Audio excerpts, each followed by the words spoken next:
갈라디아서 1장. 사람들이 시켜서 사도가 된 것은 아니요 사람이 맡겨서 사도가 된 것도 아니요 예수 그리스도께서 그리고 그분을 죽은 사람들 가운데서 살리신 하나님 아버지께서 임명하심으로써 사도가 된 나 바울이 나와 함께 있는 모든 믿음의 식구가 더불어 갈라디아에 있는 여러 교회에 이 편지를 씁니다.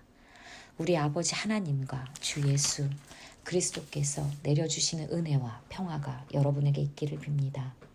예수 그리스도께서는 하나님 우리 아버지의 뜻을 따라 우리를 이 악한 세대에서 건져주시려고 우리의 죄를 대속하기 위하여 자기 몸을 바치셨습니다. 하나님께 영광이 영원 무궁하도록 있기를 빕니다. 아멘. 여러분을 그리스도의 은혜 안으로 불러주신 분에게서 여러분이 그렇게도 빨리 떠나 다른 복음으로 넘어가는 데는 나는 놀라지 않을 수 없습니다. 실제로 다른 복음이 있는 것은 아닙니다. 다만 몇몇 사람이 여러분을 교란시켜서 그리스도의 복음을 왜곡시키시려고 하는 것뿐입니다. 그러나 우리들이나 또 하늘에서 온 천사일지라도 우리가 여러분에게 전한 것과 다른 복음을 여러분에게 전한다면 마땅히 저주를 받아야 합니다. 우리가 전에도 말하였지만 이제 다시 말합니다. 여러분이 이미 받은 것과 다른 복음을 여러분에게 전하는 사람이 있다면 그가 누구이든지 저주를 받아야 마땅합니다.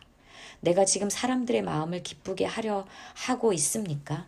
아니면 하나님의 마음을 기쁘게 해드리려 하고 있습니까? 아니면 사람의 환심을 사려고 하고 있습니까?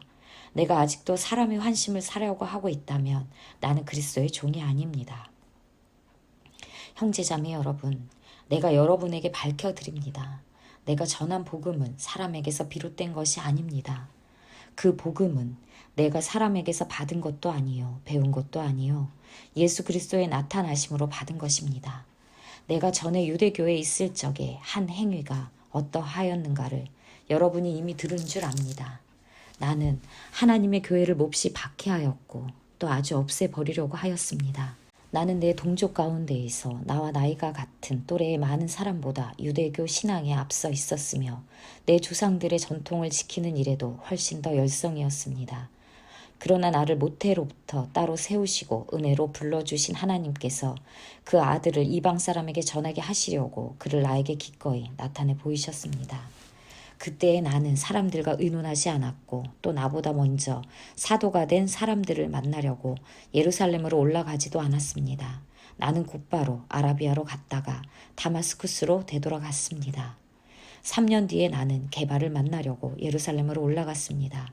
나는 그와 함께 보름 동안을 지냈습니다. 그러나 나는 주님의 동생 야고보 밖에는 사도들 가운데 아무도 만나지 않았습니다. 내가 여러분에게 쓰는 이 말은 하나님 앞에 맹세코 거짓말이 아닙니다. 그 뒤에 나는 시리아와 길리기아 지방으로 갔습니다. 그래서 나는 유대 지방에 있는 그리스도의 교회들에게는 얼굴이 알려져 있지 않았습니다. 그들은 다만 전에 우리를 박해하던 그 사람이 지금은 그가 전에 없애버리려고 하던 그 믿음을 전한다 하는 소문을 들을 따름이었습니다. 그래서 그들은 나를 두고 하나님께 줄곧 영광을 돌렸습니다. 갈라디아서 2장. 그 다음에 14년이 지나서 나는 바나바와 함께 디도를 데리고 다시 예루살렘으로 올라갔습니다. 내가 거기에 올라간 것은 계시를 따른 것이었습니다. 나는 이방 사람들에게 전하는 복음을 그들에게 설명하고 유명한 사람들에게는 따로 설명하였습니다. 그것은 내가 달리고 있는 일이나 지금까지 달린 일이 헛되지 않게 하려고 한 것입니다. 나와 함께 있는 디도는 그리스 사람이지만 할례를 강요받지 않았습니다. 몰래 들어온 거짓 신도들 때문에 할례를 강요받는 일이 있었던 것입니다. 그들은 우리를 노예로 만들고자 하여 그리스도 예수 안에서 누리는 우리의 자유를 엿보려고 몰래 끼어든 자들입니다. 우리는 그들에게 잠시도 굴복하지 않았습니다. 그것은 복음의 진리가 언제나 여러분과 함께 있게 하려고 한 것입니다. 그 유명하다는 사람들로부터 나는 아무런 제한도 받지 않았습니다. 그들이 어떤 사람들이든지 나에게는 아무 상관이 없습니다.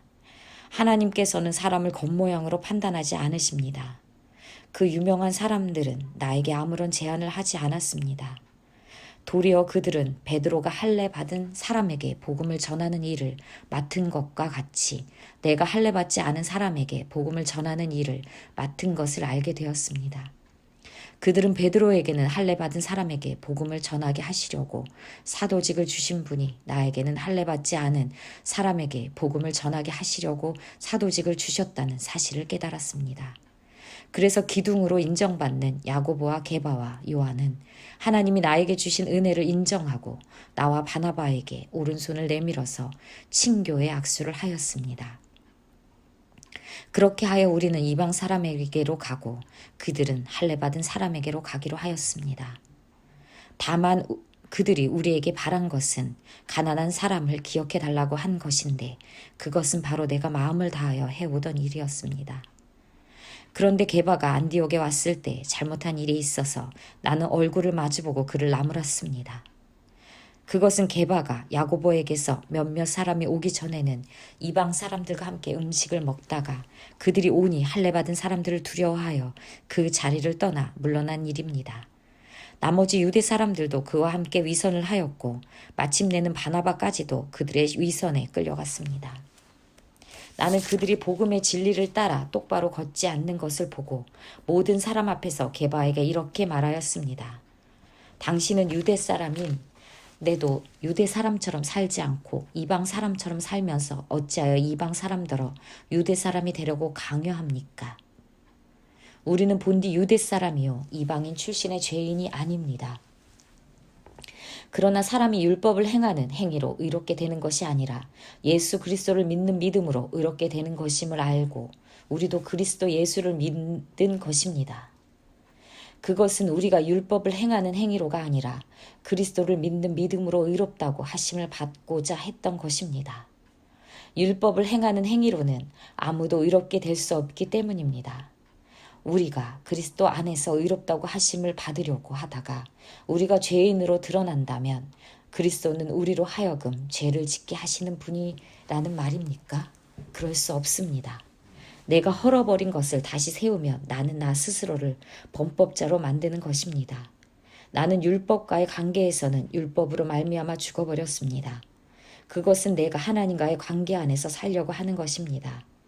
나는 그리스도와 함께 십자가에 못 박혔습니다. 이제 살고 있는 것은 내가 아닙니다. 그리스도께서 내 안에 살고 계십니다. 내가 지금 육신 안에서 살고 있는 삶은 나를 사랑하셔서 나를 위하여 자기 몸을 내어주신 하나님의 아들을 믿는 믿음 안에서 살아가는 것입니다. 나는 하나님의 은혜를 헛되게 하지 않습니다. 의롭다고 하여 주시는 것이 율법으로 되는 것이라면 그리스도께서는 헛되이 죽은 것이 됩니다. 갈라디아서 3장. 어리석은 갈라디아 사람들이여, 예수 그리스도께서 십자가에 못 박히신 모습이 여러분의 눈앞에 선한데 누가 여러분을 홀렸습니까?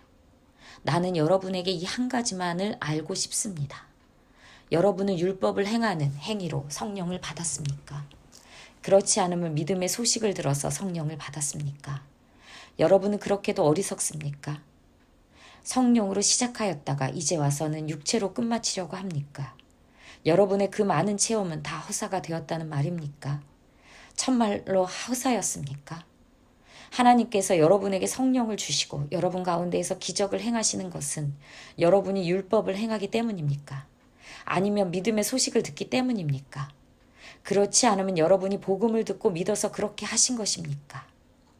그것은 아브라함이 하나님을 믿으니 하나님께서 그것을 의로운 일로 여겨주셨다는 것과 같습니다. 그러므로 믿음에서 난 사람들이야말로 아브라함의 자손임을 여러분은 아십시오. 또 하나님께서 이방 사람을 믿음에 근거하여 의롭다고 여겨주신다는 것을 성경은 미리 알고서 아브라함에게 모든 민족이 너로 말미암아 복을 받을 것이다 하는 기쁜 소식을 미리 전하였습니다. 그러므로 믿음에서 난 사람들은 믿음을 가진 아브라함과 함께 복을 받습니다. 율법의 행위에 근거하여 살려고 하는 사람은 누구나 다 저주 아래에 있습니다. 기록된 바 율법책에 기록된 모든 것을 계속하여 행하지 않는 사람은 다 저주 아래에 있다 하였습니다. 하나님 앞에서는 율법으로는 아무도 의롭게 되지 못한다는 것이 명백합니다. 의인은 믿음으로 살 것이다 하였기 때문입니다. 그러나 율법은 믿음에서 생긴 것이 아닙니다. 오히려 율법의 일을 행하는 사람은 그 일로 살 것이다 하였습니다. 그리스도께서 우리를 위하여 저주를 받은 사람이 되심으로써 우리를 율법의 저주에서 속량해 주셨습니다. 기록된 바 나무에 달린 자는 모두 저주를 받은 자이다 하였기 때문입니다. 그것은 아브라함에게 내리신 복을 그리스도 예수 안에서 이방 사람에게 마치게 하시고 우리로 하여금 믿음으로 말미암아 약속하신 성령을 받게 하시려는 것입니다. 형제자매 여러분, 나는 사람의 관례를 예로 들어서 말하겠습니다. 어떤 사람이 적법하게 유언을 작성해 놓으면 아무도 그것을 무효로 하거나 거기에다가 어떤 것을 덧붙일 수 없습니다. 그런데 하나님께서 아브라함과 그 후손에게 약속을 말씀하실 때에 마치 여러 사람을 가리키는 것처럼 후손들에게 라고 말씀하시지 않고 단 한 사람을 가리키는 뜻으로 너희 후손에게 라고 말씀하셨습니다. 그 한 사람은 곧 그리스도이십니다. 내가 말하려는 것은 이것입니다. 하나님께서 이미 맺으신 언약을 430년 뒤에 생긴 율법이 이를 무효로 하여 그 약속을 폐하지 못합니다. 그 유업이 율법에서 난 것이면 그것은 절대로 약속에서 난 것이 아닙니다. 그러나 하나님께서는 약속을 통하여 아브라함에게 유업을 거저 주셨습니다. 그러면 율법의 용도는 무엇입니까? 율법은 약속을 받으신 그 후손이 오실 때까지 범죄들 때문에 덧붙여 주신 것입니다. 그것은 천사들을 통하여 한 중개자의 손으로 제정되었습니다. 그런데 그 중개자는 한쪽에만 속한 것이 아닙니다. 그러나 하나님은 한 분이십니다. 그렇다면 율법은 하나님의 약속과는 반대되는 것입니까? 그렇지 않습니다. 그 중개자가 준 율법이 생명을 줄 수 있는 것이었다면 의롭게 됨은 분명히 율법에서 생겼을 것입니다. 그러나 성경은 모든 것이 죄 아래에 갇혔다고 말합니다. 그것은 약속하신 것을 예수 그리스도를 믿는 믿음에 근거하여 믿는 사람들에게 주시려고 한 것입니다. 믿음이 오기 전에는 우리는 율법의 감사를 받으면서 장차 올 믿음이 나타날 때까지 갇혀 있었습니다. 그래서 율법은 그리스도께서 오실 때까지 우리에게 개인교사 역할을 하였습니다. 그것은 우리로 하여금 믿음으로 의롭다고 하심을 받게 하시려고 한 것입니다. 그런데 그 믿음이 이미 왔으므로 우리가 이제는 개인교사 아래에 있지 않습니다. 여러분은 모두 그 믿음으로 말미암아 그리스도 예수 안에서 하나님의 자녀들입니다. 여러분은 모두 세례를 받아 그리스도와 하나가 되고 그리스도를 옷으로 입은 사람들이기 때문입니다. 유대 사람도 그리스 사람도 없으며 종도 자유인도 없으며 남자와 여자가 없습니다.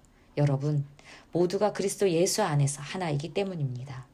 여러분이 그리스도께 속한 사람이면 여러분은 아브라함의 후손이요 약속을 따라 정해진 상속자들입니다.